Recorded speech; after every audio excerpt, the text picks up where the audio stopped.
merci Monsieur le Vice-président, mes chers collègues. Chaque année, décidément, ce rapport est d'abord et avant tout, j'allais dire, l'occasion d'admirer votre sens des superlatifs. La région la première, la région la mieux gérée, la région la plus sobre fiscalement. Sur un point au moins, vous n'avez pas complètement tort, vous êtes effectivement les champions du moins.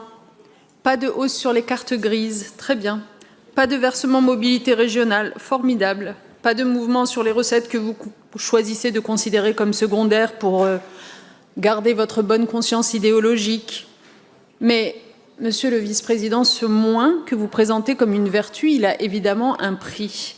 Et c'est là que le discours devient intéressant, car ce versement mobilité régionale, par exemple, auquel vous avez décidé de renoncer, ça n'est pas simplement une ligne budgétaire en moins, c'est surtout une capacité d'action en moins. C'est moins de marge pour accompagner ceux qui n'ont pas d'alternative à la voiture. C'est l'impossibilité de proposer des transports en commun moins chers. Pendant ce temps, les prix à la pompe, eux, n'ont pas vraiment baissé, comme vous le savez, et les habitants de notre région continuent à faire le plein en grimaçant, faute d'alternative. Alors oui, les chiffres sont bons, mais à quel prix?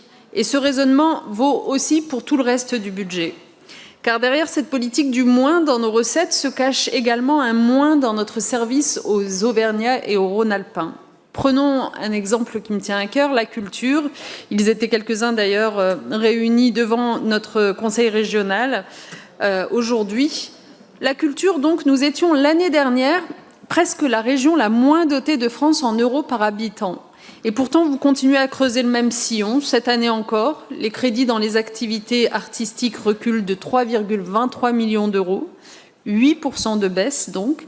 Et il ne s'agit pas d'une simple évolution technique liée à une quelconque coupe budgétaire de l'État, non, non, c'est une orientation politique, une orientation que vous assumez d'ailleurs de plus en plus explicitement désormais. Dans un courrier adressé récemment au Centre chorégraphique national de Grenoble, vous avez annoncé le retrait du soutien régional à des structures labellisées par l'État.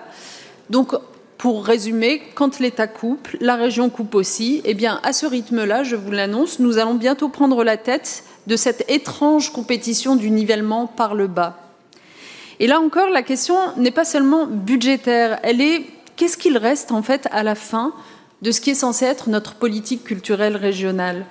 À ce rythme, notre budget culture va finir par rejoindre celui pour les quartiers prioritaires qui sont censés être de notre compétence aussi, c'est-à-dire zéro.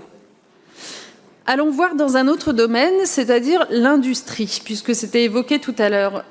Vous multipliez les annonces, mon collègue le rappelait tout à l'heure, des packs relocalisation, de la souveraineté, des 100 millions pour l'industrie de défense, etc.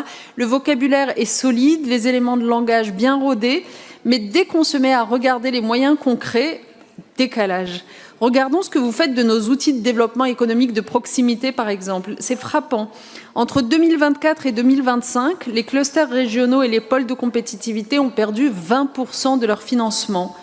Ce sont les structures qui mettent en réseau nos PME, pourtant, nos centres de recherche, nos laboratoires sur le terrain, pour qu'une entreprise n'ait pas à innover seule. En les fragilisant comme vous le faites, eh bien, vous affaiblissez les outils qui pourraient construire cette souveraineté industrielle que vous prétendiez pourtant défendre. Autre exemple, les crédits de formation certifiante. Eux, ils reculent de 23%. Au moment même où, on le sait, le chômage repart à la hausse à l'échelle nationale. Vous dites vouloir attirer des entreprises, mais vous réduisez la capacité des salariés à s'y préparer. Dans le même mouvement, l'apprentissage recule aussi sous l'effet de la baisse de 36% de l'enveloppe de France Compétences. Alors vous me direz, ça n'est pas la région, peut-être, mais enfin, une politique publique se juge aussi à sa capacité à corriger, pas seulement à suivre.